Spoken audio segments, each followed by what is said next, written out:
Eu sou o senador Flávio Bolsonaro e venho aqui trazer os esclarecimentos necessários.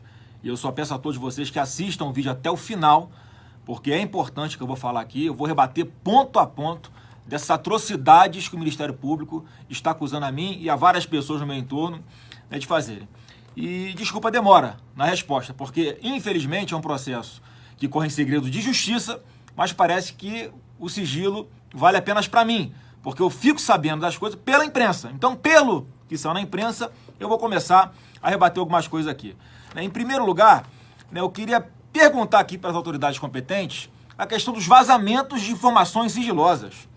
Essa medida cautelar, que foi autorizada aí pelo juiz Itabaiana, da Vara Criminal do Rio de Janeiro, só ele tinha acesso e os promotores do Ministério Público. Se eu não tinha acesso, e isso vazou para a imprensa muito rapidamente, no momento, inclusive, em que foram feitas as diligências, quem é que vazou isso?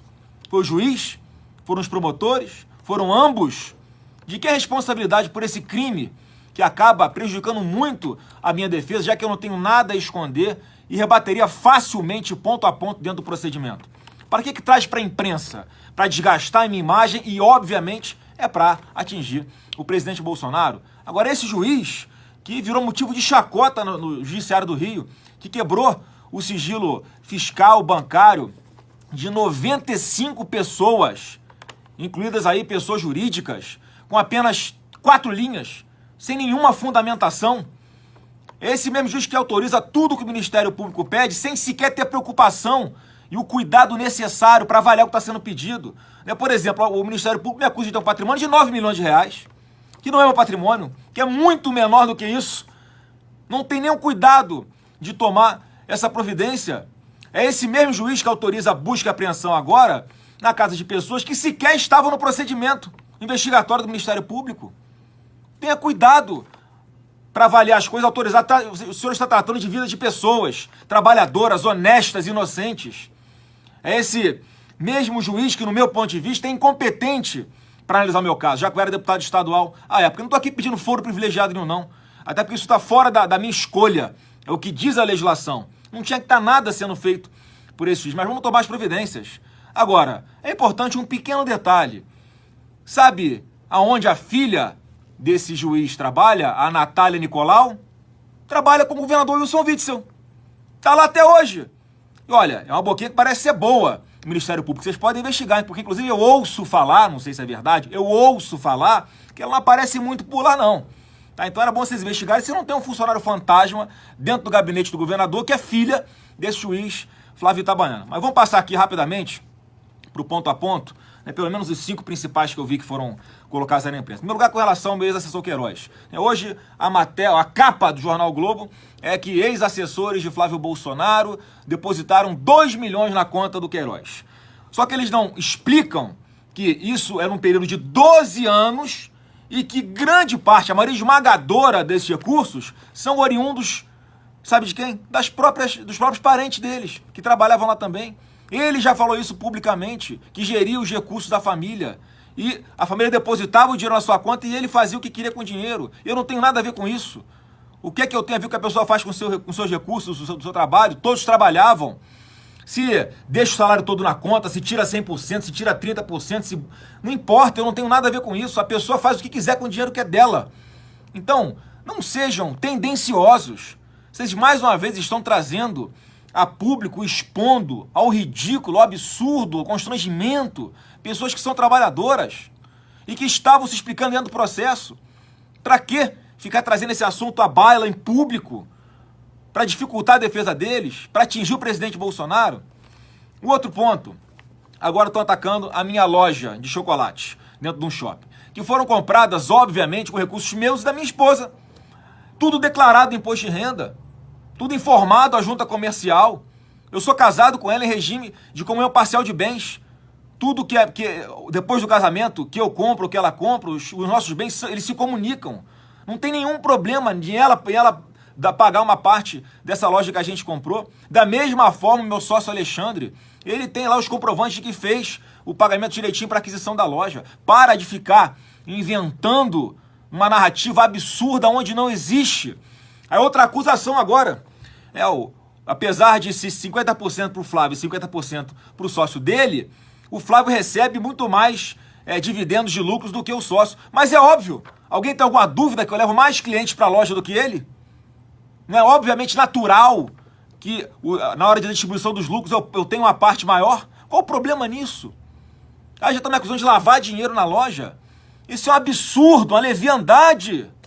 Se eu quisesse lavar dinheiro, eu ia abrir uma franquia que tem um controle externo da franqueadora, que tem auditoria.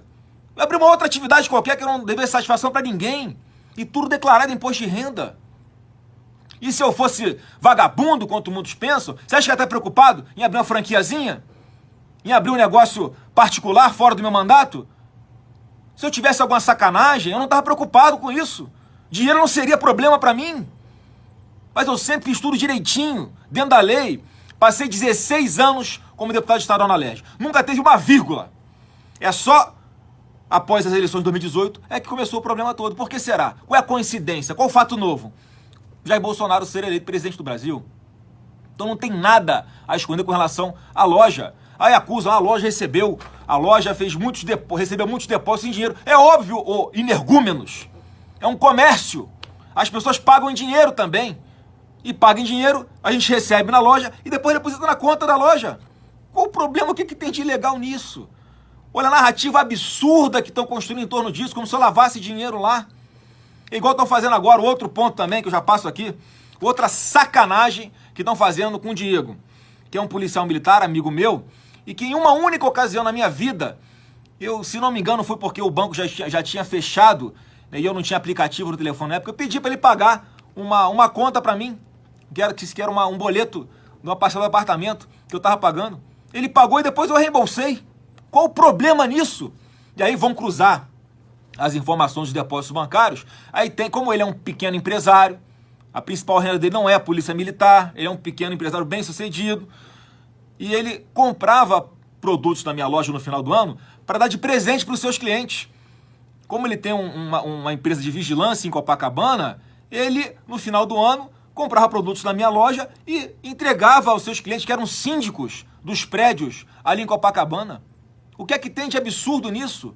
Parem de ficar criando uma narrativa para que as pessoas possam, para dar a entender para as pessoas que há algo de ilegal nisso. Expliquei aqui em 30 segundos. Para que expor isso na imprensa, promotores e juiz Itabaiana? Faz o devido processo legal direitinho, com o nosso direito ampla defesa, fundamenta direito às suas decisões, não tem problema nenhum.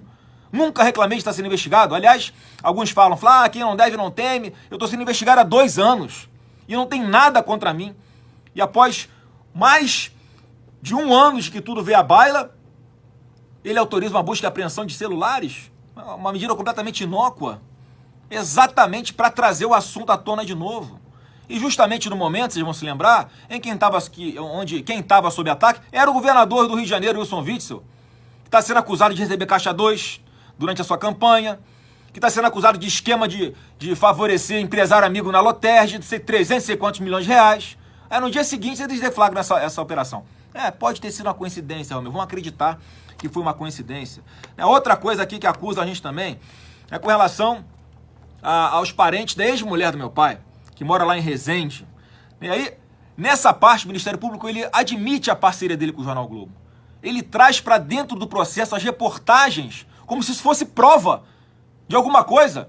Ouviram o vizinho da irmã da minha ex-assessora, que disse que falou uma besteira lá, que ela não tem a menor ideia do que está falando. Aí bota no jornal e vira prova para o Ministério Público.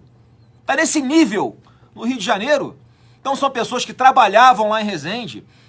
E obviamente, como fica uma distância longa do meu gabinete, que ficava ali no centro da cidade, no Rio de Janeiro, eles trabalhavam lá. Lá é uma base eleitoral nossa, em Resende. Todo político tem isso, todo, sem exceção.